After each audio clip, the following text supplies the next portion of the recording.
게으른 사람은 끝없이 미루기, 대충 해치우기, 신용만 하기 등의 행동 패턴이 기본적으로 탑재되어 있다. 이는 사소한 일뿐만 아니라 중요한 일을 처리할 때도 마찬가지로 적용된다.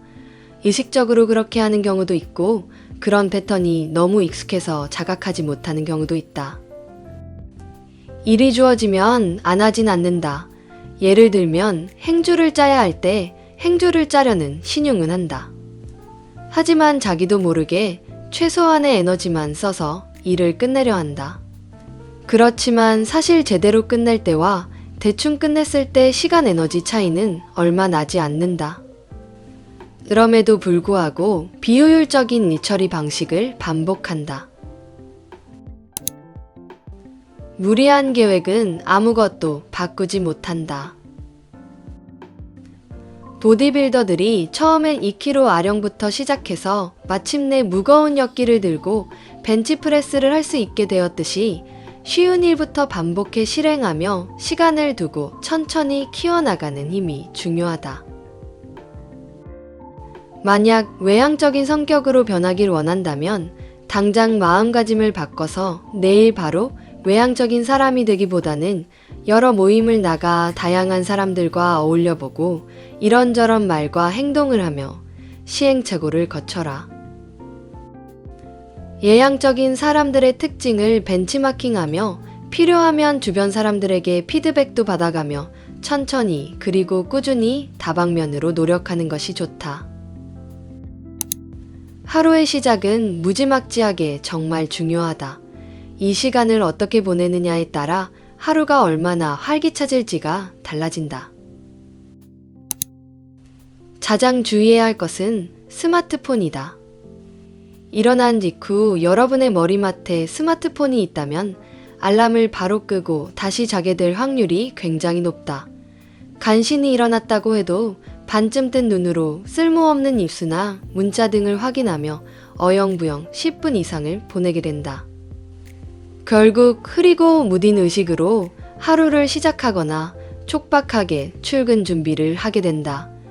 여기서부터 뭔가 일이 꼬이거나 하루의 밀도가 급격히 낮아진다. 이에 대한 솔루션은 알람 시계를 활용한다. 스마트폰을 멀리 두고 잔다. 기상시간 전까지 스마트폰을 잠가둔다가 있다. 일어난 직후엔 생산적인 일을 한다. 예를 들면 이불부터 개라. 반듯하게 잘 접힌 이불을 보며 뭔가 했다는 기분으로 시작하는 하루와 몸만 겨우 빠져나온 채 번데기 같은 이불만 뒤로 남겨두고 허둥지둥 시작하는 하루는 천지 차이이다. 생산적인 일은 하기 귀찮다는 생각이 들지 않을 정도로 쉽고 뭔가 긍정적이어야 한다. 추천하는 생산적인 일은 책상 위 정리하기, 환기시키기, 스트레칭, 짧은 명상, 차 마시기가 있다. 생산적인 일로 하루를 시작하면 기분이 좋다. 쉬는 모드로 들어가기 전에 정리를 끝낸다. 일단 들어오자마자 눕는 대신 타이머를 15분만 설정한다.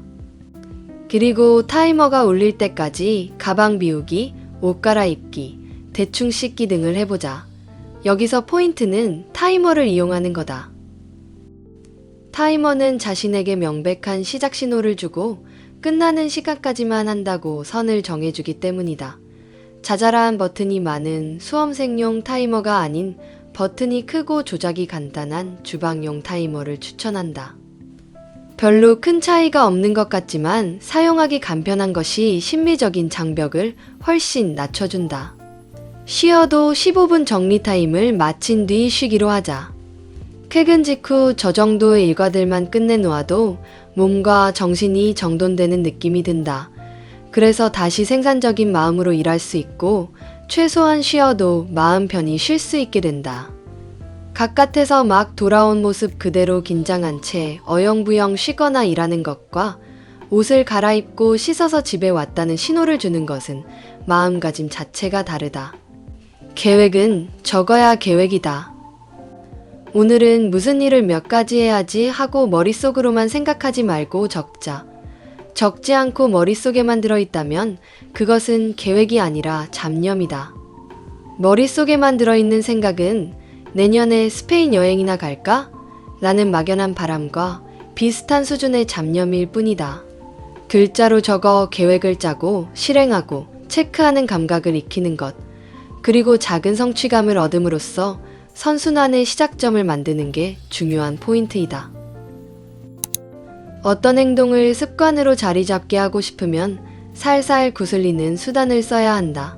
처음엔 작고 쉬운 것부터 드문 빈도로 시키며 차차 적응하게 한다.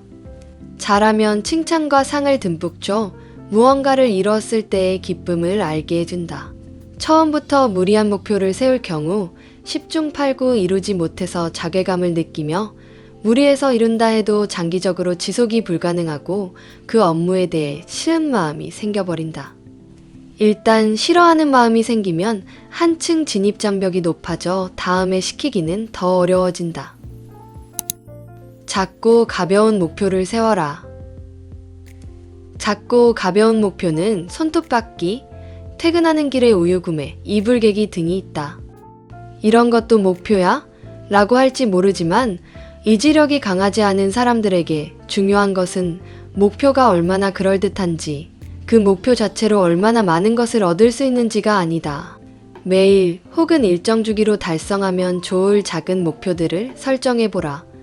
차차 삶의 균형이 잡히고 어설프게나마 체계가 생길 것이다. 추천할 만한 목표 예시는 다음과 같다.